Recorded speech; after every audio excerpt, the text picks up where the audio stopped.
Hello guys, so this video is a talking point and I'm going to talk to you about my philosophy behind creating melodies. Back when I was a really small kid, like 13, 14, 15, I was pretty good with melodies already back then. One thing that I want you to understand is that it may sound a little bit simplistic on surface. It is actually not that simple. So here I'm going to bring you a couple of examples. So back when that group of people that I was hanging out together online with and making music, blah, blah, blah, since the EJ community, they made their own label, and they actually, like, those guys, they improved drastically, like within 1 year. They bought hardware, they learned about different types of compression, all of that stuff that I really couldn't wrap my head around and just understand the basic concept of what those things mean, even after years, to be honest. But they had this thing where they could structure a song, make it sound really amazing, powerful and stuff, but it would just sound like melodically, those songs would just sound horrible. It would just sound like somebody just put a cat on their piano. It is that bad. And I quickly realized that their problem was that they cannot hear the bass melody notes. They put some notes in the bass, like in the lower octave and the lower register, but they don't really understand why they do that. And the notes of the bass have no purpose. And it's the same people who could create a theme of the song. So they could draw like the 6th or 7th octave, the upper ones, and make cool melodies there, and it sounded nice, and they could make some decent arpeggios. But when it comes to building those core chords in the low end, like the main root key and the chord which follows the root key, that's where they failed. So I have no formal education. I have no understanding of the correlations and combinations between keys and stuff like that, but I still make whole orchestras alone. And how I actually do that, essentially I take a song that I like, I rip off the chords, and I make my own theme on top of those chords. And if you think that this is not the best way of doing that, you're wrong. And here's why. If you go to get a formal education and to study music theory professionally and learn all those chords and all those correlations and combinations, you're pretty much doing the same thing, but it's just more annoying and lengthy. So you're still learning chords, and if you really ask yourself who created those chords, the real answer would be somebody did. So you're just copying ideas of some other people, just like you would if you would replicate chords from the songs that you like. So there is no need for any formal education. Instead, you have to learn how to hear the low root key of the song and how to build your song around it. So in order to show you examples of how I used other people's songs to build my own, I'm going to quickly go through these 3 tracks. And if on the surface they don't look as similar, well, in reality, they are pretty much the same track with just a little difference. So let's hear this song here, which is one of my all-time favorite drum and bass tracks. One night to be confused.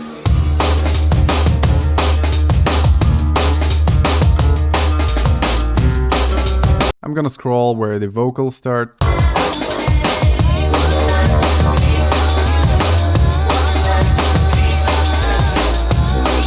Big up to Solar Cube for this bootleg, still banging 13 years later or something. Really wonderful track, I really love it so much. And now let's listen to this track by me called Universe, which is the track that got released on Galaxy, then on Liquidity, Year Mix 2017. And then this track got featured on a computer game. Actually, it's a cross-platform video game called Descenders 2. So let's listen to this track here.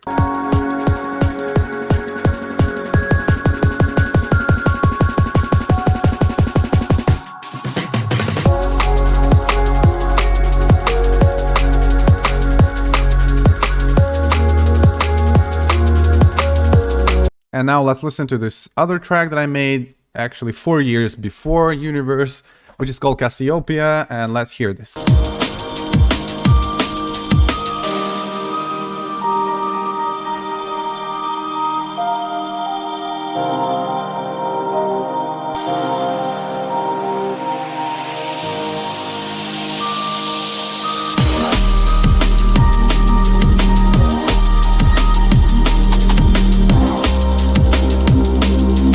So the truth is, all these tracks actually have the same chords. Okay, and the challenge is to make the song original enough so that you would not pay attention to that.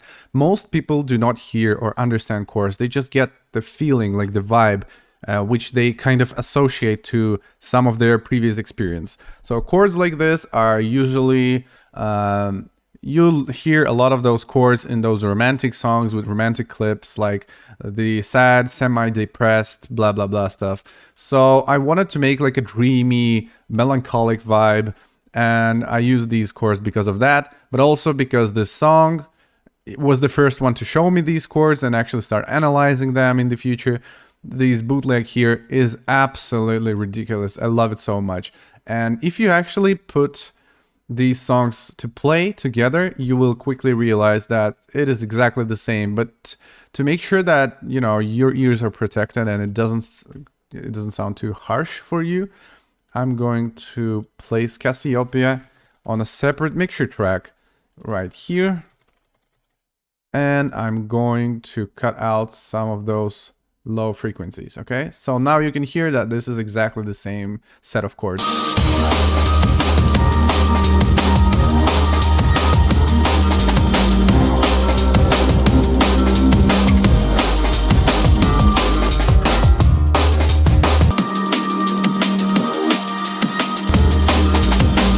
It's exactly the same with Universe, except for one thing. By the time I wrote Universe, I already had a more I had a more clear understanding of what the root key should be, because Cassiopeia is a little bit too low and the bass is a little bit too muffled. So what I basically did is I used the same chords, which I really loved, and these are like some of my favorite chords of all time, and I basically put them 4 keys up. So if I switch the Heartbeat Solar Cube bootleg, if I pitch it up by 400 cents, okay, it's actually 300 cents, forgive me that.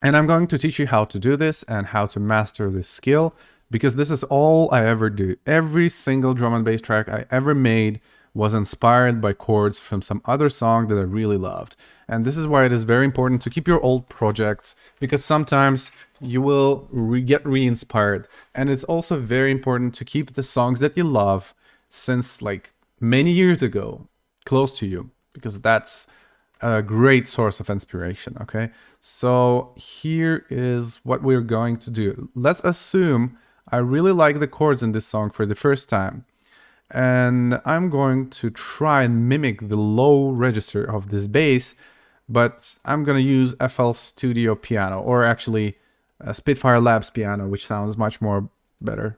So let's play the first bar of the drop. Let me return its to the pitch to its initial value, so that we would actually use the original song, because I adapted this for Universe. So this is the key, and now what we have to learn, we have to master the skill of hearing the bass and what key the bass is actually playing in. And you can do that if you're not skilled enough. You can do that by removing all the information from the track. So now you can hear the mumbling bass, and you have a better understanding of the bass, and you can high pass it as well, but up until the point where you hear that the bass is gone. We need to keep that bass. So that's, you can hear the note right now, you can hear it very clearly. So here it is. So what you can do now is you can open your labs and you can scroll through a couple of keys, try to find the right one.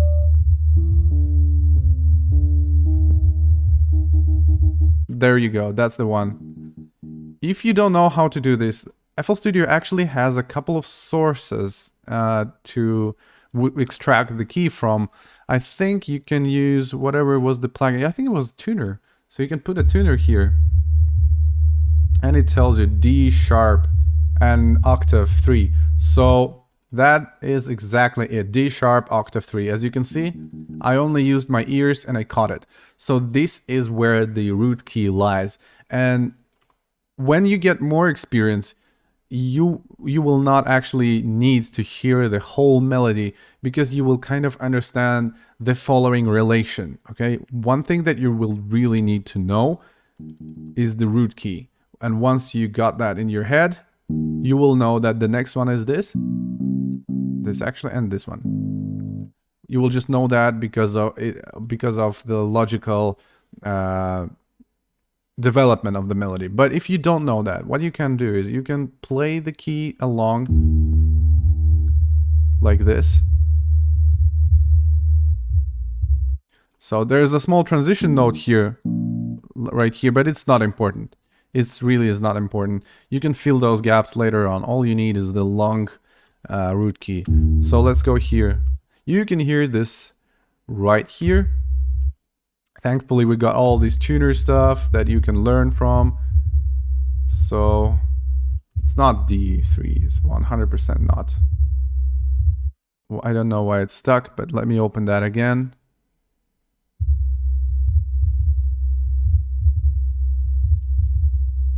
Let's see. Maybe the reason why it doesn't hear the bass is because I cut out a little bit too much low end. Let's hear it. Okay, so it says C3. Let's try and mimic C3. Exactly. So that is the key. And then the last key is this one. So you can find it with the same method. And now we have to build chords. So here's a really quick tip on how to build chords. Try to build chords on the low register with the bass note. So assume that this is a bass note, right? Even if you're playing it on a piano. So here's the trick with building chords. Whenever you're building chords in low octaves, you need to make sure that there is actually enough distance between the keys, because the lower you go, the longer is the wavelength of the sound and the more difficult it is to comprehend the sound. So if you make a chord like this, let me show you.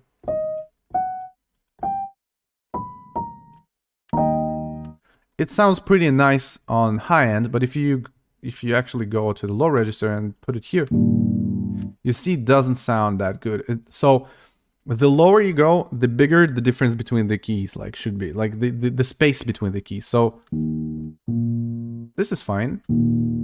Then you can go and find one more.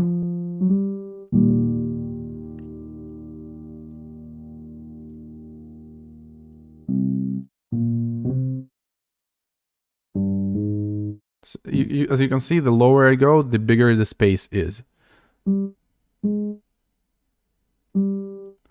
So, yeah. You can see that if we go extra low, then the spaces between the chords should be even bigger. So we currently have these 3 chords. I think that is D major or D sharp major, whatever that is. So that sounds pretty nice. As I said, the biggest problem with people who create melodies, it is that they don't know how to find the root key and follow through. But if you learn this trick, you will then have no trouble making up like a completely unique melody. So for example, I'm gonna put some of that Valhalla shimmer on here just for the artistic purposes, and now dun, dun, dun, dun, something like that.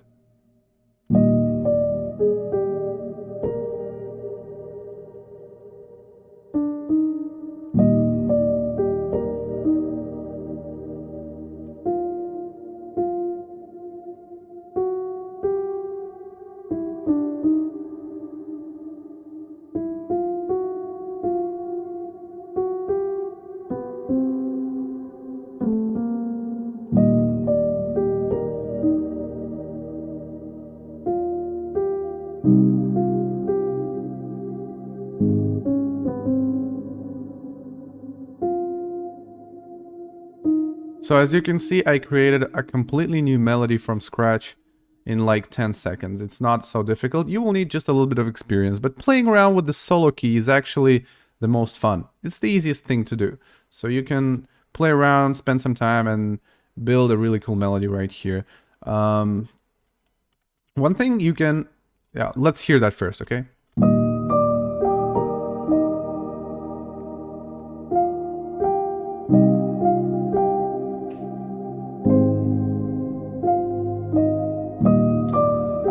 So now if we change, like if we shift the pitch of the track a little bit, so we go like 2 cents up, and we go to the F root key, which is the most popular in drum and bass nowadays for some reason. So that is what most people do.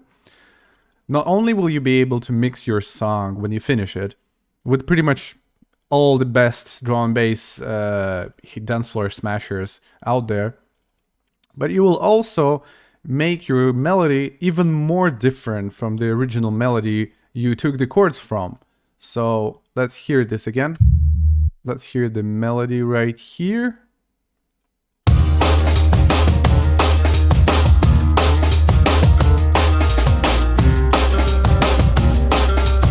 And now let's listen to our melody one more time.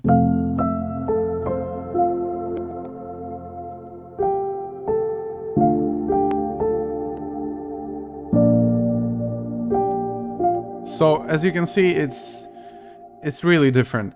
All you have to do right now is to take the root key, remove it from the melody, and apply it on a bass, you know, whatever bass you're planning to do, but just follow along with this root key. So if we're making liquid, for example, which is a great example, and this is why I'm kind of using this melodic stuff, like this bootleg for the sake of this video. So we can make like a really simple Reese bass. Let me show it. So yeah, I'm old school. Sometimes I use massive as well. I really like it, so blame me for that. So yeah, we can hear some bass stuff going on here. Nothing too serious. Let's put some drums for liquid drum and bass behind.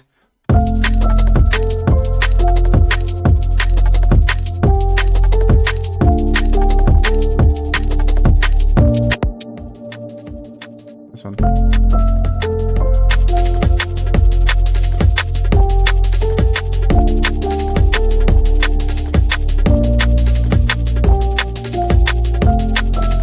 So you see we're kind of deleting these keys one by one and using them for different purposes. So we're going to delete other two keys in the middle, and I'm going to open Serum, and I'm going to build like a pad like this maybe.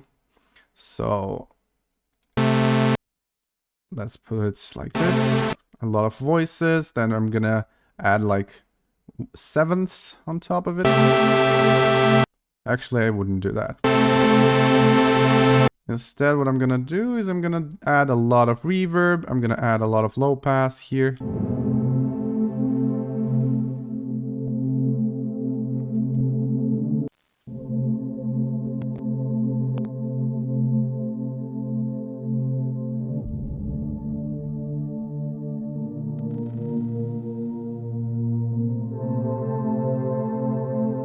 So you can see that we got ourselves a melody from chords.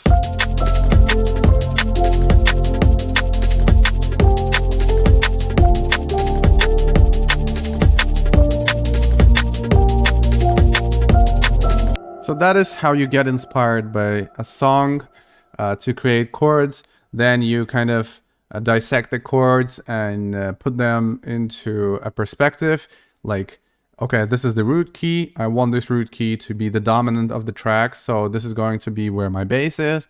Then the rest of the chord, the other two keys, or like you can make a more complex chord if you want, like 5, 6 keys. You can use those to build a pad. Also, sometimes you might want to add that extra like key in the bass to make sure that the pad is also deep and as deep as the bass. Then you can go to your bass, copy, open your pad, and allocate the low key here. Just be sure that this one is not duplicate it, but you can go one octave down. So if you paid attention, then I told you that your bass shouldn't go too low. So if your bass goes as low as this, it's kind of a problem. And you might be asking yourself, why did I do this with this pad then? Well, that's because our pad is not in -2 octaves like this one. It's -1 here, but our like octave of the bass is actually lower. So when you go extremely low, sometimes you have to find this the compromise and move the keys around in a different octave. But here it's fine.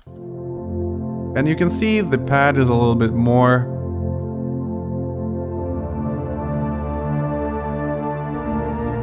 Now be careful with the low end because you don't want anything to interfere with your bass. What I like to do is I like to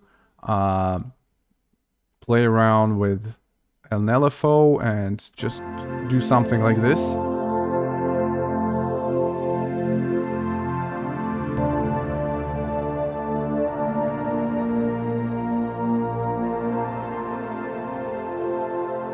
And also, you know, if you're good with harmonies, you can fill some extra notes in between.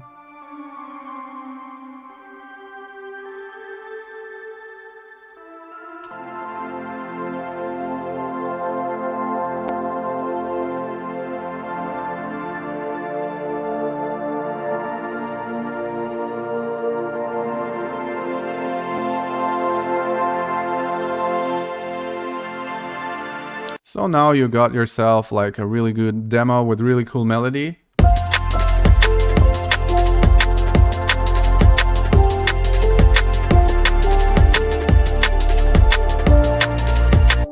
Obviously, you know, you saw that I made this melody on the top keys in like 10 seconds.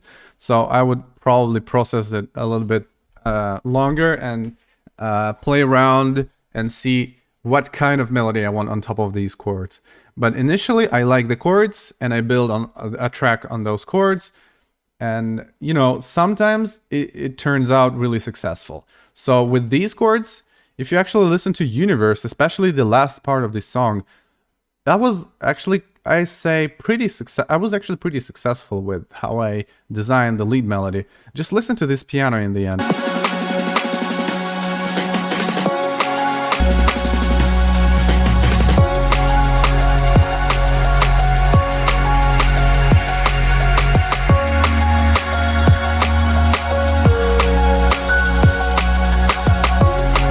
Or Cassiopeia guitar, which is actually pretty sick. So you can hear it right here.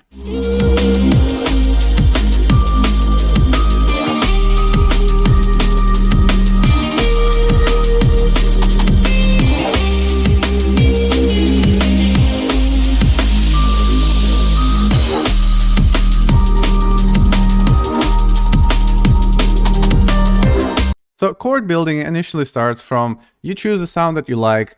I recommend Spitfire Labs, which is a free-to-use piano. Absolutely marvelous, gorgeous, soft piano. Sounds so nice. You can hear that here.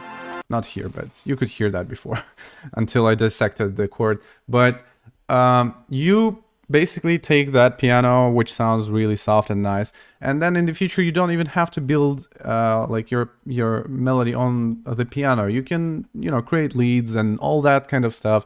But at least now you know that your melody is there. So the concept of creating any song is to hear another song that you really like, get influenced, and take something away from it.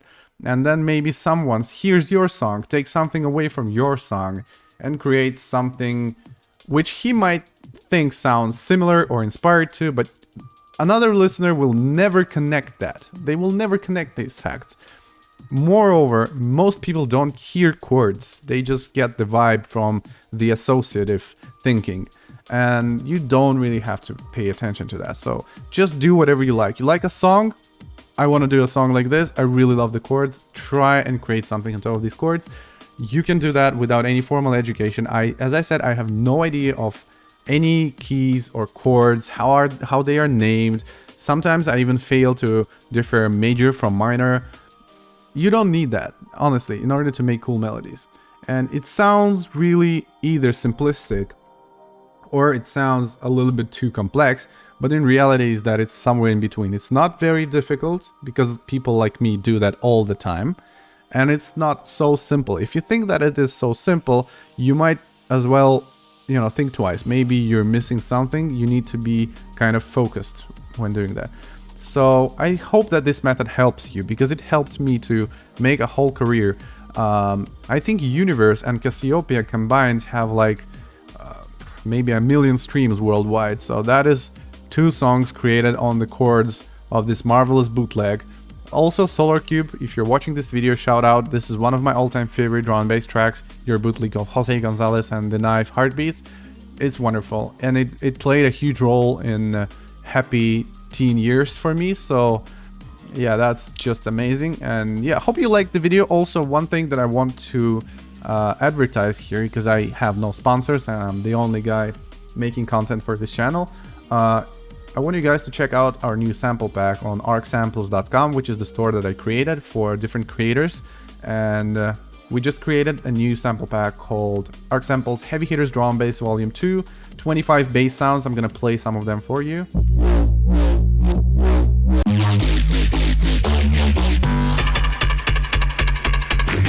Some really cool drum loops. Also, all of that is available in separate kicks, separate snares. There is a lot of one-shot synths, cool.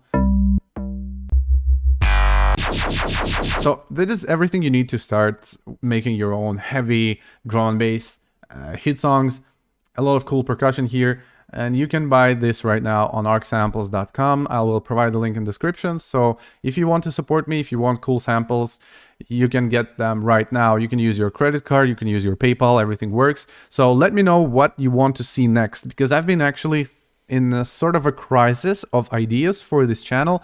Tell me exactly what you want to learn. And if there is anything you want to ask me that other content creators, maybe the question they haven't answered, and I'll be there for you. So have a great day. Take care. Bye.